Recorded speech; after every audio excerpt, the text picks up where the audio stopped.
کسی اور ذریعے سے نہیں آ رہا, اس سے آپ کا ملک تھوڑا سا تو اسٹیبل ہوگا نا, آپ کا کنٹری. اس پہ لوگ ہمیں کہتے ہیں اصل میں اپنے چینل ہے نا اس لیے یوٹیوب کی ارننگ حلال ہے. جب ہمارا چینل نہیں تھا تب ہم نے یوٹیوب کی ارننگ کو حلال ہونے کا فتویٰ دیا تھا 2014 میں. اس وقت ہمیں پتہ ہی نہیں تھا یوٹیوب چینل ہوتا کیا ہے, پتہ تو اب بھی نہیں ہے کیونکہ ابھی بھی ہمارا چینل کسی اور نے بنایا ہے, لیکن اس وقت تو پتہ ہی نہیں تھا کہ اس میں کوئی سورس آف انکم بھی ہے, یا کچھ بھی نہیں پتا تھا اس بارے میں. تو اس وقت ہم نے جائز ہونے کا فتویٰ اسی وجہ سے دیا تھا کہ بھائی اس میں دونوں پہلو نکل رہے ہیں, لیکن جائز ہونے والے پہلو کو ترجیح دی جائے گی, کیونکہ اصل جو یوٹیوب سے آپ کو ارننگ ملتی ہے وہ پروڈکٹ کو پروموٹ کرنے کی ملتی ہے. اس میں جو لڑکیاں آ رہی ہیں وہ ایک اضافی چیز ہے, پیسے اس کے نہیں مل رہے. جیسے موبائل کی دکان پہ آپ لڑکی کو بٹھا دو, بٹھانا غلط کام ہے, آپ نے اگر خود بٹھایا ہو کسی اور نے بٹھایا تو وہ آپ کو گنا بھی نہیں ملے گا اس کا. تو یوٹیوب ہمارے مشورے سے تھوڑی لا رہا ہوتا ہے وہ اشتہار میں لڑکیوں کو. تو آپ نے اگر موبائل کی دکان پہ لڑکی بٹھا دی ہے تو لڑکی بٹھانا غلط عمل ہے, لیکن اس سے آپ کی ارننگ تھوڑی حرام ہو جائے گی, کیونکہ لڑکی دیکھنے کے پیسے تھوڑی لوگ دے رہے ہیں, ہے نا. آپ کو نہیں آ رہی سمجھ میں؟ ابے دیکھو آج کل لوگ کیا بڑی غیر اخلاقی حرکت کر رہے ہیں کہ ان کی دکان چل نہیں رہی ہوتی تو کسی حسینہ کو لا کے بٹھا دیتے ہیں موبائل شاپ پہ. آپ کو پتہ ہے قوم ٹھرکی ہے, شادیاں وادیاں تو کرتی نہیں ہے, کہیں سے بھی ان کو اسمیل آ جائے نا کسی لڑکی کی تو وہاں پہنچ جاتے ہیں.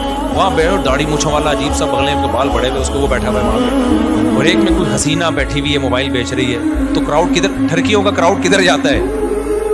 کہتے ہیں چلو موبائل ملا نہ ملا اس بہانے کسی انٹی سے بات کا موقع مل جائے گا, تو وہاں چلے جاتے ہیں, موبائل بھی اس بہانے بک جاتا ہے. تو یہ غیر اخلاقی حرکت ہے نا. لیکن کوئی مفتی یہ نہیں کہے گا کہ وہ جو موبائل فروخت ہوا ہے اس کی ارننگ حرام ہو, اس لیے کہ ارننگ اس لڑکی سے بات چیت یا بد نظری کی نہیں ہے. اس کو جو پیسے مل رہے ہیں وہ اس موبائل کے عوض میں پیسے مل رہے ہیں. یہ عمل غلط ہے کہ آپ لوگوں کو غلط طریقے سے کھینچ کے لا رہے ہو, لیکن اس سے ارننگ حرام نہیں ہوگی. اور یہ بھی عمل جب غلط ہے جب آپ نے کیا ہو. تو یوٹیوب پہ جو مونیٹائزیشن کے بعد آپ کو پیسے ملتے ہیں وہ کمپنیوں کی پروڈکٹ کو پروموٹ کرنے کے پیسے ملتے ہیں. پروموٹ کرنے کے لیے لڑکیوں کو بھی بیچ میں گھسیڑ دیتے ہیں وہ, تو یہ غلط کر رہے ہیں. لیکن یہ آپ غلط نہیں کر رہے, یہ کون غلط کر رہا ہے؟ یہ گوگل غلط کر رہا ہے. تو گوگل ہمارے پاس ہوتا تو ہم نہیں کرنے دیتے اس کو, تو یہ آپ کے اختیار میں تھوڑی ہے. اس کی مثال ہے آپ نے کرائے پہ کسی کو دکان دے دی موبائل بیچنے کے لیے, آپ نے کہا بھائی مجھے اتنا رینٹ چاہیے, اس نے لڑکی لے جا کے بٹھا دی. لوگ کہیں گے آپ کی دکان میں لڑکیاں بیٹھی ہوئی ہیں, آپ کہیں گے بھائی یہ میرے اختیار میں نہیں ہے, یہ میں نے کسی کو رینٹ پہ دی بھی ہے. تو میں نے شراب کی دکان نہیں کھولی, اس پہ شراب بیچنے کی اجازت نہیں ہے. اب وہ بیٹھا ہے, یہ اس کو سمجھاؤ, تبلیغ میں سیر روزہ لگواؤ اس کا, تاکہ وہ یہ کام نہ کرے. تو یہاں بھی ایسے ہی ہو رہا ہے. اس لیے مفتی کا کام ہوتا ہے, جو مفتیان کرام ہوتے ہیں ہر پہلو سے فتویٰ دو. ہمارے پاس 2013-14 میں یہ یوٹیوب کی مونیٹائزیشن کے سوالات آئے تھے, اس وقت علماء کا پینل بیٹھا تھا پوری ڈیٹیل کے. اس وقت ہمارا کوئی چینل نہیں تھا, نہ ہمارا ارادہ تھا, اور 2-3 سال کے بعد بھی لوگوں نے بتایا کہ چینل آپ مونیٹائز کر لیں. میں نے کہا چھوڑو یار, ہمیں کیا پیسہ کمانا ہے یوٹیوب, ہم وہی ہمارے تو پراٹھے پورے ہو رہے ہیں. تو پھر بھی نہیں کیا ہم نے مونیٹائز, لوگ کما رہے تھے, ہم نے کمانے دیا ان کو. اس کے بعد پھر یہ جو ایڈمن ہے ہمارے یو ایس اے میں احمد طالب, انہوں نے 18 میں چینل بنایا, انہوں نے خود یہ مونیٹائزیشن کی ہے. مجھے تو مونیٹائزیشن کا لفظ ہی کئی دنوں کے بعد جا کے یاد ہوا تھا کہ یہ کیا ہوتا ہے. پھر پیسہ بھی انہی کے پاس جاتا ہے. انہوں نے کہا ہم نے وہ لوگ رکھنے, امپلائیز رکھنے چینل کو گرو کرنے کے لیے. تو اگر پھر بھی میں نے بھی بنایا ہو تو اس میں یہ الزام کہ چونکہ اپنے چینل مونیٹائز ہوئے ہوئے اس چکر میں انہوں نے مفتیوں نے حلال ہونے کا فتویٰ دیا, تو یہ بدگمانی ہے.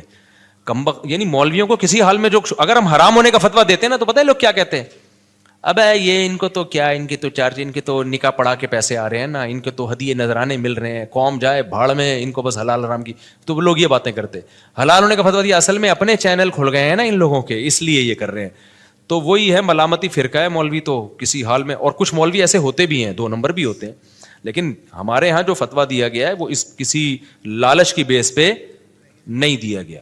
اور میں اور مزید آپ کو ایک احتیاط, ہم نے فتویٰ دیا اس کی مونیٹائزیشن کے جواز کا, لیکن جب ہمارے ایڈمن احمد بھائی نے میرے چینل کو مونیٹائز کیا ہے نا, تو میں نے کہا اس میں دوسرے علماء سے بھی فتویٰ لوں گا, اپنے بارے میں اور احتیاط کروں گا. ہم نے دوسروں کو تو جواز کا فتویٰ دیا ہے, لیکن اپنے بارے میں اپنی فتوے پر عمل کروں نہ. تو جو ایکسپرٹ مفتیان کرام ہیں, جو مجھ سے بھی زیادہ ایکسپرٹ ہیں, آدھا 1 گھنٹہ میں نے بیٹھ کے ان سے پھر اس پہ ڈسکشن کی ہے کہ بھائی اور بھی جتنے پہلوؤں کے لحاظ سے اس پہ غور کیا جا سکتا ہے. تو یہ بات کہاں سے چلی تھی؟ تو یہ مجھ سے پوچھ رہے ہیں کہ پیسہ کمانے کا طریقہ, تو میرے پاس تو ایک ہی طریقہ